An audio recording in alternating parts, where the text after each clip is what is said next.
தமிழக அரசின் மாநில கல்விக் கொள்கையை முதலமைச்சர் மு.க.ஸ்டாலின் இன்று சென்னையில் வெளியிட்டார். மத்திய அரசின் தேசிய கல்விக் கொள்கைக்கு தமிழக அரசு தொடர்ந்து எதிர்ப்பு தெரிவித்து வருகிறது. இதற்கு மாற்றாக மாநிலத்துக்கு என தனியாக கல்விக் கொள்கை உருவாக்கப்படும் என்று முதலமைச்சர் மு.க.ஸ்டாலின் ஏற்கனவே அறிவித்திருந்தார். இந்த கல்விக் கொள்கையை வடிவமைக்க ஓய்வு பெற்ற நீதிபதி த. முருகேசன் தலைமையில் 14 பேர் கொண்ட குழு 2022ஆம் ஆண்டு அமைக்கப்பட்டிருந்தது. இந்த குழுவினர் பல்கலைக்கழக துணை வேந்தர்கள், கல்வியாளர்கள், ஆசிரியர்கள், தனியார் பள்ளி நிர்வாகிகள், பெற்றோர் உள்பட பல்வேறு தரப்பினரிடம் கருத்துக்கள் கேட்டறிந்து கல்விக் கொள்கையை வடிவமைத்தனர். அதன்படி சுமார் 650 பக்கங்கள் கொண்ட மாநில கல்விக் கொள்கைக்கான வரைவு அறிக்கை 2023ஆம் ஆண்டு அக்டோபரில் தயாரானது. ஆனாலும் வெள்ள பாதிப்புகள், பாராளுமன்ற தேர்தல் பணிகளால் வரைவு அறிக்கையை வெளியிடுவதில் தாமதம் ஏற்பட்டது. அதன்பின் மாநில கல்விக் கொள்கை அறிக்கையை ஓய்வு பெற்ற நீதிபதி முருகேசன் தலைமையிலான குழுவினர் 2024 ஜூலை 1ஆம் தேதி தமிழக அரசிடம் சமர்ப்பித்தனர். பள்ளி கல்வித்துறைக்கான தமிழ்நாடு மாநில கல்விக் கொள்கையை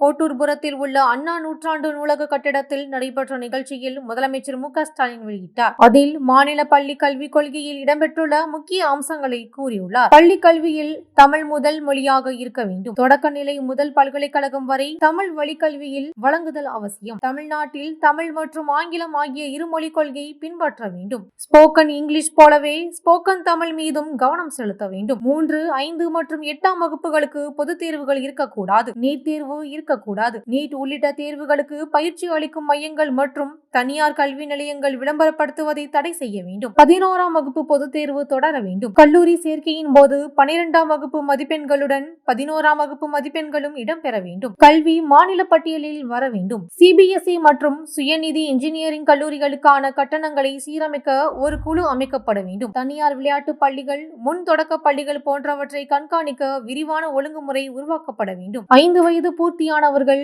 1ஆம் வகுப்பில் சேரலாம். இரு பெற்றோர்களையும் இழந்த மாணவர்களுக்கு உயர்கல்வியில் 1% இடஒதுக்கீடு வழங்கப்பட வேண்டும். அங்கன்வாடி மையங்களுக்கு தாய் குழந்தை பராமரிப்பு மையங்கள் என பெயரிட வேண்டும். MGR, அண்ணா மற்றும் தமிழ் பல்கலைக்கழகங்களில் ஆராய்ச்சி மையங்கள் அமைக்க வேண்டும். தமிழ் பல்கலைக்கழகத்தை சர்வதேச தரத்திற்கு உயர்த்த வேண்டும். தமிழ் சங்கம் நடத்தும் கல்லூரிகளுக்கு தமிழ் ஆய்வு மற்றும் ஆராய்ச்சிக்கு போதிய நிதி ஒதுக்க வேண்டும். கிராமப்புற மற்றும் பழங்குடியினர் பகுதிகளில் உள்ள குழந்தைகளுக்கு அதிக விளையாட்டு வசதிகள், முறையான பயிற்சி, விளையாட்டு மைதானங்கள் மற்றும் விளையாட்டு பொருட்கள் வழங்கப்பட வேண்டும். ஒவ்வொரு மாவட்டத்திலும் ஆட்சியர் தலைமையில் ஒரு குழு அமைக்கப்பட வேண்டும். அக்குழுவில் மனநல ஆலோசகர், சுகாதார அதிகாரி, போலீஸ் அதிகாரி மற்றும் தன்னார்வ தொண்டு நிறுவன உறுப்பினர் ஆகியோர் இடம்பெறுவர். இவ்வாறு திமுக கூட்டணி கட்சியினாலான தமிழக அரசு மாநில கல்விக் கொள்கையை வெளியிட்டார்.